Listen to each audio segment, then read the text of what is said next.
Hey what's up guys, and welcome back to another Real Madrid review. I'm sorry for the screen being so weird. I have no idea what's going on and I can't get it sorted properly. So I think for Real Madrid reviews it's gonna have to be like this until I can figure something out. But I've been trying for 10 minutes or so. But what a boring game that was. I mean, in terms of the goals, I mean, we were creating a lot of chances and we just couldn't score. We just didn't do anything. I mean, the fact that Hazard was pretty much our best player on the pitch says a lot, doesn't it? Now,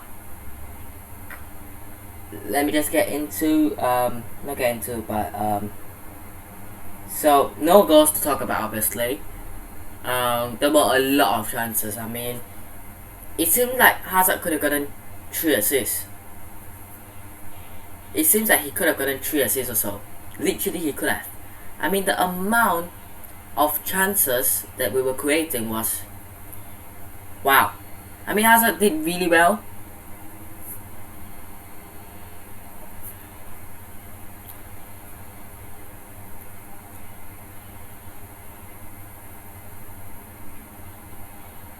But overall, we just couldn't create anything. I mean, Cádiz were just stressing us out.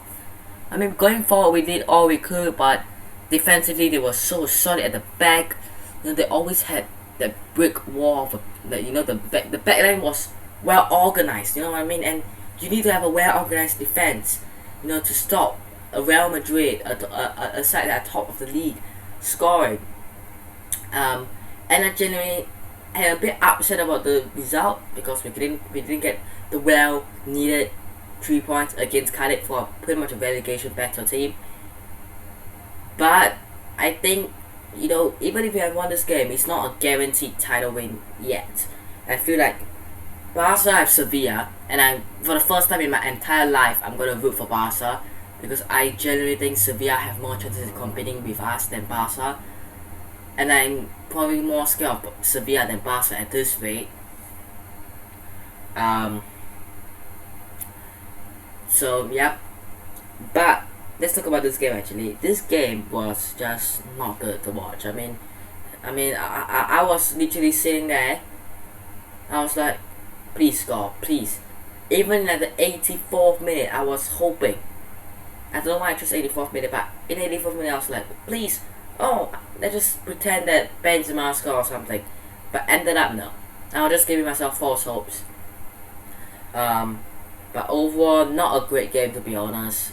Really, really bad.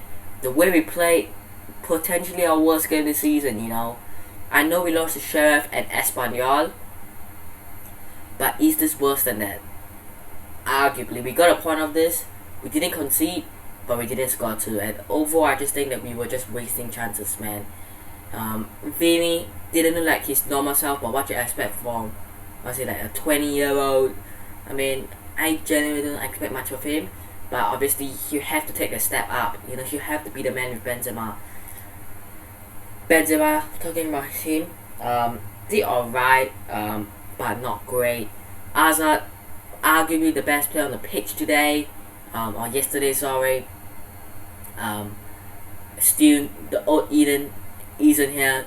The current Eden Hazard is just, you know, have the ball, take the ball, and then pass it away. You know, I don't see him trying to dribble or take a proper shot. I mean, the amount of chances that we wasted was a lot, right? But Eden Hazard, I expect so much better from him, and I actually think that, you know, this game and the Bilbao game are two of his chances. You know, he has 2 chances, and one more to redeem himself. If he can't, then I'm sorry because, you know, honestly, we have got the likes of Rodrigo, Asensio, Bale, arguably not Bale, but we've got Asensio and Rodrigo. But the fact is that Asensio, Rodrigo, and even no, Bale is not either Hazard, but Asensio and Rodrigo are ahead of Hazard.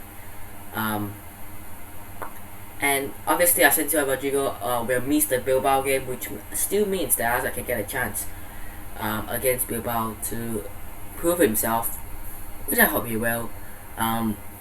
Because I still like Eden Hazard. Whether he's the best Eden Hazard we've seen, whether he's the worst Eden Hazard we've seen, I like Eden Hazard as a player. Even if he didn't join Real Madrid, I will still love Eden Hazard as a player. But I think at this rate, I think he's going in the summer. I don't see him leaving in Jan, because obviously I don't think I'm gonna bring anyone in January. We're only gonna aim for, you know, like pre-contract signings. So the fact that we are only gonna aim for next season, I don't see us losing a player, because we've seen, you know, Asensio, Rodrigo get hit with, you know, testing positive, right? And we have seen our players not fit, injured, positive, right?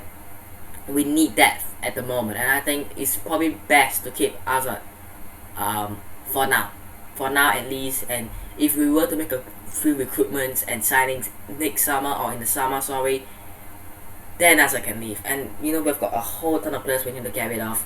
We're not even going to talk about those players. I'm sorry to these players, but my word, they're not Real Madrid quality. I have no idea why we brought these players into the club in the first place. I mean, but it's a shambles that we even brought these players and bought these players into the club in the first place, and giving them so much money, and now that we can't get them out.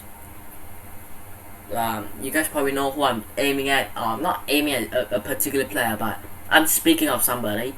I'm not going to talk about him.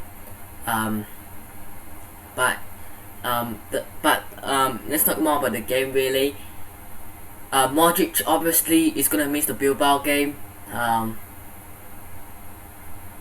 think he did test positive, right? Which is gonna be sad. We don't have that creativity in the midfield.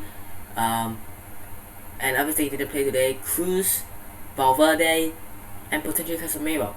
I think it's a way to go. I would love to see Camavinga play a bit more. I think it's genuinely really nice to see him play a little more. Give the man a little more game time. I'm sure his time will come, considering, you know, we have a big rotations. We can't constantly rely on Cruz and Modric carrying us in that midfield. Obviously, both of them are really important players, but I don't think we can rely on them that much. A few interesting decisions from Ancelotti. I'm not going to judge him, but I think he brought Mendy and Valverde off for... What did he brought on? Was it Jovic and... What else did he brought on? Let me check. I can't remember, but I think he brought like Fede Valverde and Nacho as well. Let me just talk about the subs, because those are some interesting subs that he made against Cádiz. So he brought off Mendy and Valverde for Nacho and Jovic.